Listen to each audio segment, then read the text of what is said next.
आदरणीय प्रधानाचार्य महोदय, आदरणीय शुक्ला सर, MW जगदेव यादव साहब, जितेंद्र वर्मा सर और कार्यपक्ष,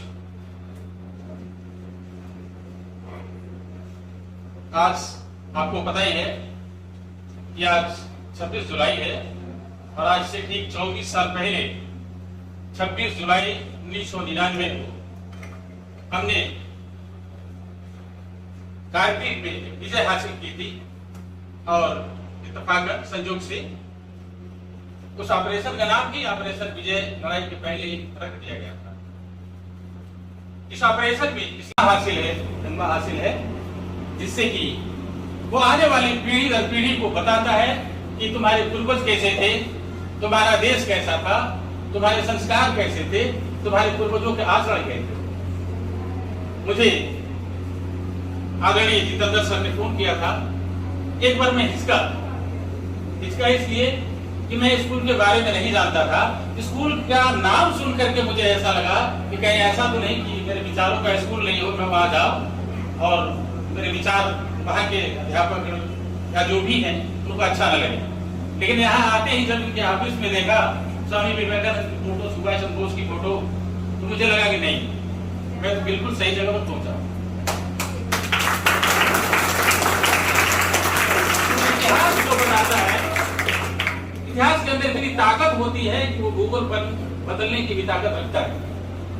इतिहास ही है जो मैं अभी आपको बताने जा रहा हूं। और अगर सही इतिहास आने वाली पीढ़ियों तक नहीं पहुंचता है तो उसके जो दूरगामी अंजाम परिणाम जो होते हैं वो गलत हो जाते हैं।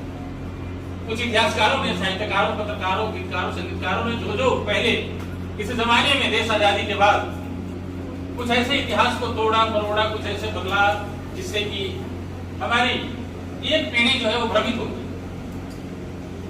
और भ्रमित होने का खामियाजा ये भुगतना पड़ा कि देश कुछ सालों के लिए खामियाजा हिंदुस्तान को ये भुगतना पड़ेगा कि उस जगह को हिंदुस्तान को मजबूरन खाली करना पड़ेगा।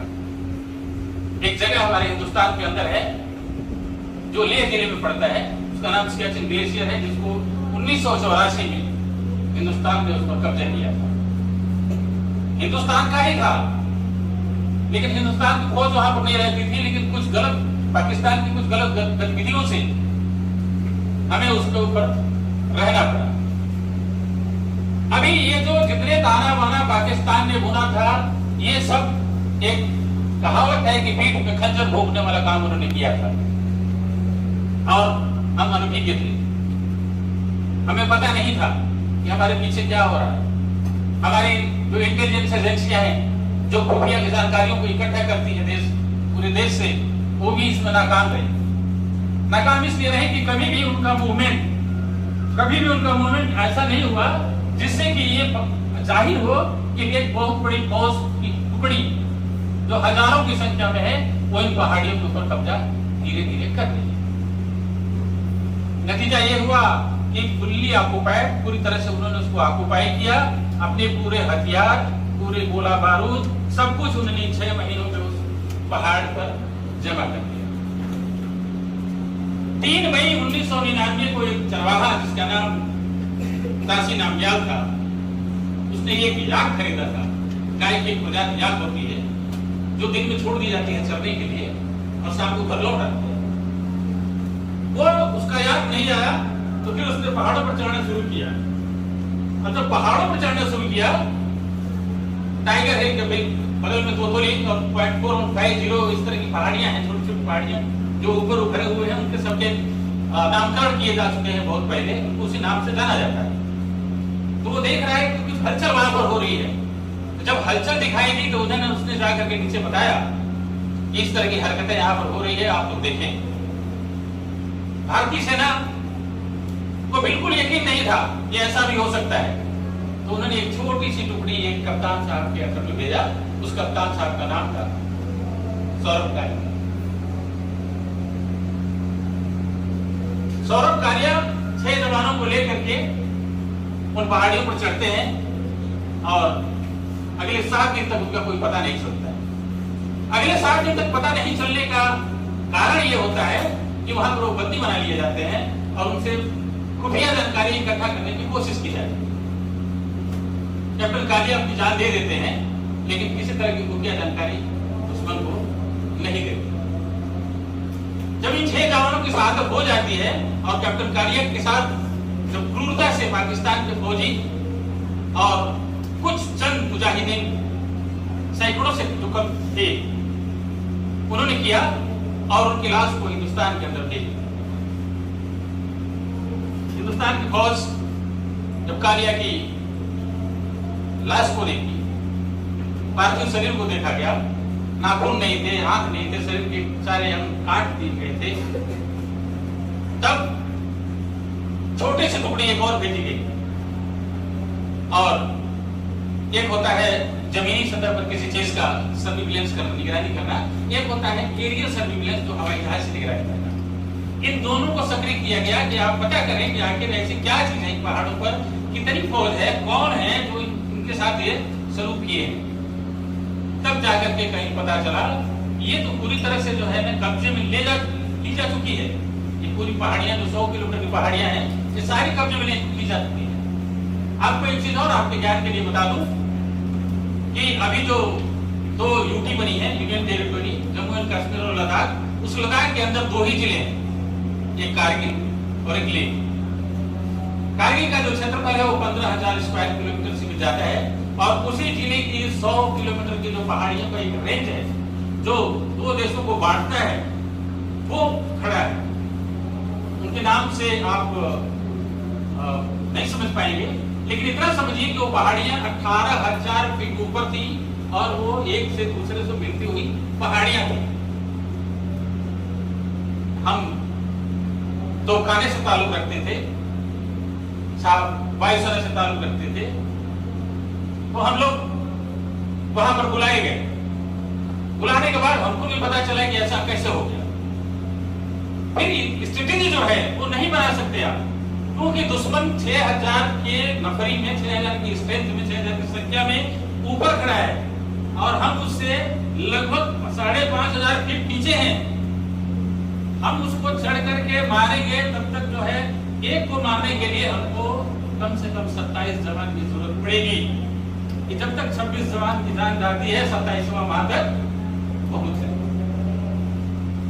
क्योंकि स्थिति ऐसी होती है, सिचुएशन ऐसा होता है कि उन पहाड़ियों के ऊपर जाना बहुत ही कठिन हो जाता है, क्योंकि ऊपर मशीन गन और बहुत सारे इस तरह के इक्विपमेंट्स, इस तरह के गन्स, वेपन्स उनके पास है जो मार सकते हैं। एक सीढ़ी है, सीढ़ी पर आप ऊपर एक सीढ़ी पर आदमी खड़ा है, उसको आप मार सकते हैं, नीचे से नहीं मार सकते, उसके पास ज्यादा चांसेस है। तो वो तो 18,000 फीट के ऊपर है। पहले हम 18,000 फीट चढ़ेंगे तब तो मारेंगे उसको, और जब हम 18,000 फीट चढ़ाई को चढ़ेंगे तो ये कम से कम 4 रात लेगा। दिन में तो चढ़ नहीं सकते हैं, दिन में तो पहले ही दिन मारे जाएंगे। तो इस तरह का सिचुएशन बड़ा ही वो था, थोड़ा कॉम्प्लिकेटेड होता जा रहा था, मतलब कठिन होता जा रहा था। फिर तत्कालीन प्रधानमंत्री ने, पहले तो तत्कालीन प्रधानमंत्री जो पाकिस्तान के थे, उनको बताया कि आप ऐसा न करें, इन फौजियों को जो है अपनी जगह पर जो लाइन ऑफ कंट्रोल है उसके पीछे मंगाए। लेकिन उन्होंने साफ इनकार कर दिया, बोले इसके बारे में मुझे कुछ भी पता नहीं है। गार्ड नोस, हमको तो पता नहीं, आपको भी पता नहीं, किसी को पता नहीं, उनको पता था कि नहीं था। बट इतनी बड़ी एक प्लानिंग, इतनी बड़ी एक योजना जिसमें एक देश के 100 किलोमीटर जमीन को हड़प लिया जाता है, उस देश के प्रधानमंत्री को पता नहीं होगा, ऐसा नहीं हो सकता है, मेरा मानना है। फिर भारतीय सेना इकट्ठा होना शुरू हो गई और अब एक ही मिशन था, ऑपरेशन विजय। इस ऑपरेशन विजय में कम से कम हमारे 527 फौजी शहीद हुए, 1369 जवान घायल हुए, जिसमें आज भी, आज की तारीख में भी 600 से ऊपर दिव्यांग हैं यहाँ पर हमारे देश के अंदर, जो कारगिल में घायल हुए सैनिक हैं। अब हमने उस जमीन को लेना था किसी भी कीमत पर, हम उसे छोड़ नहीं सकते थे। और उसको नहीं छोड़ने के लिए हमने बहुत कुछ कुर्बान करना था, ये तो निश्चित था, क्योंकि हमने ये लड़ाई नीचे से लड़नी थी और जो पोजीशन था दुश्मन का वो हमसे बहुत ज्यादा मजबूत था। दुश्मन मजबूत नहीं था, दुश्मन हमारे आगे कुछ भी नहीं था, लेकिन दुश्मन की जो स्थिति थी, दुश्मन का जो पोजीशन था वो इतना मजबूत था कि हम उसके आगे बहुत नीचे हो जाते। फिर तत्कालीन प्रधानमंत्री अटल बिहारी वाजपेयी जी ने बताया भारतीय वायुसेना को कि आप भी इसमें सम्मिलित हो और भारतीय तोपखाने को भी बताया। मेरा ताल्लुक भारतीय तोपखाने से ही है, तो हम भी अपनी गन्स लेकर के वहां पर गए। हमारी गन्स जो थी उस समय जब बर्फ होता है, जब पहाड़ियों पर बर्फ जमती है, तो उसमें क्या है, उसके रेंज बढ़ जाते हैं, उसके रेंज 50 से लेकर 57 किलोमीटर तक की होती है। लेकिन 50 से 57 किलोमीटर रेंज पर हम मारेंगे किसको जब कोई दिखाई नहीं दे रहा है, जब कोई जगह निश्चित नहीं है, कोई टारगेट निश्चित नहीं है, कोई हमारा डेस्टिनेशन क्या है वो हमें कुछ पता नहीं है, तो हम किसे मारेंगे? स्थिति ये उत्पन्न हो गई। फिर हमारे देश के कुछ ऐसे रणबांकुरे हैं जिन्होंने 3-3 टोलियां बना ली और उनका ये मिशन था कि अगर दिन रात में चढ़ते हैं और दिन रात के अंदर 2 टोली मारी भी जाती है तो भी एक टोली हमारे ऊपर पहुंच जाए। वो बलिदान, वो हमारे जवानों का जज्बा था, वो उनके मंसूबे थे।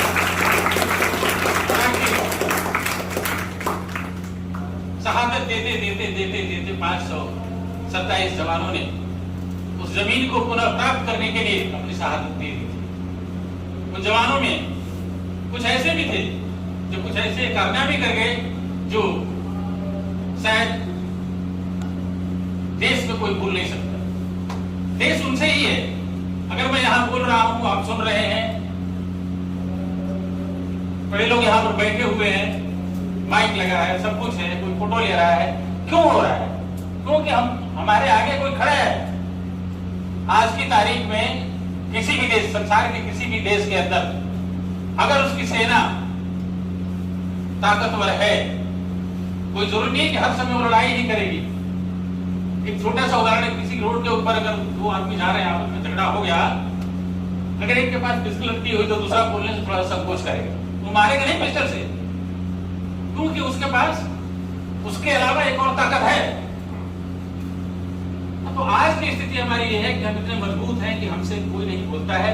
संसार की हम तीसरी आर्मी है, और लेकिन हमारे देश का, हमारे फौज का, सेना का एक ये भी सिद्धांत है कि हम किसी पर ऑफेंसिव अटैक नहीं करते जब तक कि वो हमारे ऊपर अटैक न करे या हमारी जमीन को कब्जा नहीं करे। 3 कारगिल के रणबांकुरों में आपको बताता हूं, जैसे कैप्टन सौरभ कालिया आपको बता दिया, कैप्टन विक्रम बत्रा आपने नाम सुना होगा। कैप्टन ने 19 साल के अंदर ही परमवीर चक्र मिला था जिनको।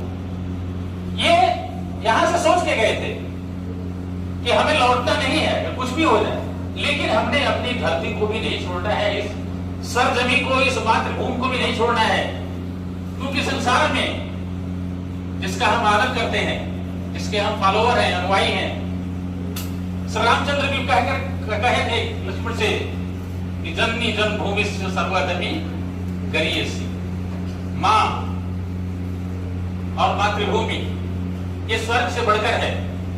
सबसे पहला कर्तव्य जो हमारा होता है वो यही होता है कि हम अपनी मातृभूमि की रक्षा करें, ये हमारा प्रथम कर्तव्य। तो ये हर बार जो आपको बताया जाता है, हर 26 जुलाई को कोई आता है, कोई कुछ बोलता है, आपको सुनाता है, कहानियों को बताता है, ये ऐसे हुआ, वैसे हुआ, ये इतिहास है, सच्चा इतिहास है जिसको दोहराया जाता है आपके सामने, क्योंकि जो आने वाली पीढ़ी है, इस देश को रक्षा करने वाली पीढ़ी आप है। हमने जो करना था हमने कर दिया। कल्पना, इमेजिनेशन, पावर ऑफ इमेजिनेशन होता है एक दिमाग के अंदर, बहुत सारे पार्ट्स होते हैं, साइकोलॉजी को पढ़ेंगे जब आप पढ़े होंगे और भी, तो power of imagination, album of mind, theory, imagination, आप इमेजिन कर सकते हैं बस। और हम भी जब तक नहीं देखे थे, जब तक उस जगह को वाकिफ नहीं थे, तब तक हम भी उसको इमेजिन ही किया करते थे, लेकिन समय मिला, ऊपर वाले ने समय दिया कि चलो तुम्हारी भी परीक्षा है। उस परीक्षा में सफल हुए हम, देश सफल हुआ। और आप सबसे भी यही गुजारिश है कि देश ऑर्डर ऑफ प्रायोरिटी, प्राथमिकता की what we call in Hindi, जो ऑर्डर ऑफ प्रायोरिटी जो क्या बोलते हैं हिंदी में उसको, जो प्राथमिकता की वो होता है ना, पहले कौन। तो प्राथमिकता की दर में अगर राष्ट्र पहले है तो समझिए कि आप सफल हैं। प्राथमिकता की दर में अगर आप पहले हैं तो आप असफल हैं।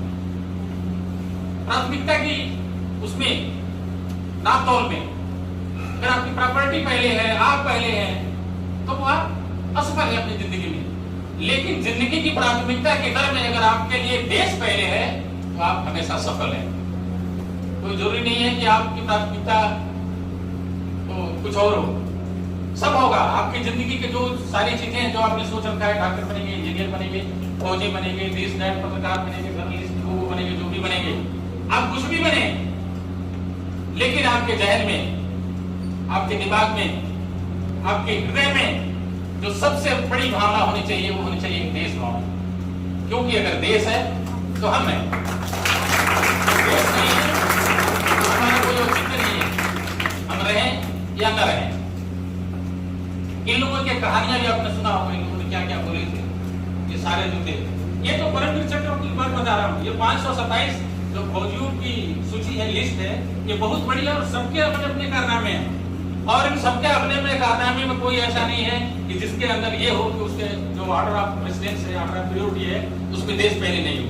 उसमें देश पहले था, तभी उन्होंने जो है इस 60 दिन की लड़ाई में 100 किलोमीटर लंबे जगह पर 18,000 फीट ऊंचाई पर जाकर के फतेह किया था, विजय को हासिल किया था। आप सबसे मेरा यही अनुरोध है कि आप राष्ट्र के बारे में सोचें, देश के बारे में सोचें। अगर देश आगे है तो हम भी आगे हैं, अगर देश आगे नहीं है तो हम भी आगे नहीं हैं। पाकिस्तान एक देश है, आज भी आप कहीं देखेंगे, कहीं बाहर जाता है तो उसके देश का नागरिक जो बहुत शरीफ होगा, बहुत अच्छा होगा, बहुत पढ़ा लिखा होगा, बहुत ही एजुकेटेड होगा, बहुत क्वालिफाइड, बहुत जो भी हो, लेकिन उसको किस दृष्टि से देखा जाता है? ही इज पाकिस्तान, वो पाकिस्तानी है, उस दृष्टि से देखा जाता है।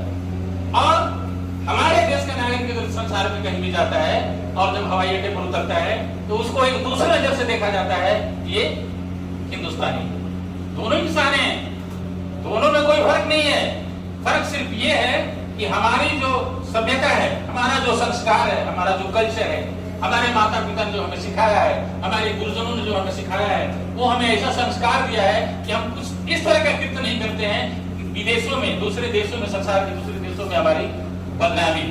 और हमारे पूर्वजों के किए हुए कार्य हमें मिलते हैं। हमने कोई जा करके अमेरिका, रूस, फ्रांस, इंग्लैंड, जापान, चीन, ऐसा कोई काम नहीं किया। हमारे कुछ पूर्वजों ने, हमारे अग्रजों ने, हमारे नेताओं ने कुछ ऐसा किया जिससे कि किया उन्होंने, लेकिन नाम हमारा भी होता है कि जब हवाई अड्डे पर उतरते हैं तो हमें हिंदुस्तानी के तौर पर देखा जाता है, और एक वही बगल देश पाकिस्तान में उतरता है उसको पाकिस्तानी के रूप में देखा जाता है। हमारी चेकिंग अगर 5 मिनट में होती है तो उनकी कम से कम 3.5-4 घंटे होती है। तो देश को हमेशा आगे रखना है। मेरी बस आपसे यही गुजारिश है। जय हिंद, जय भारत।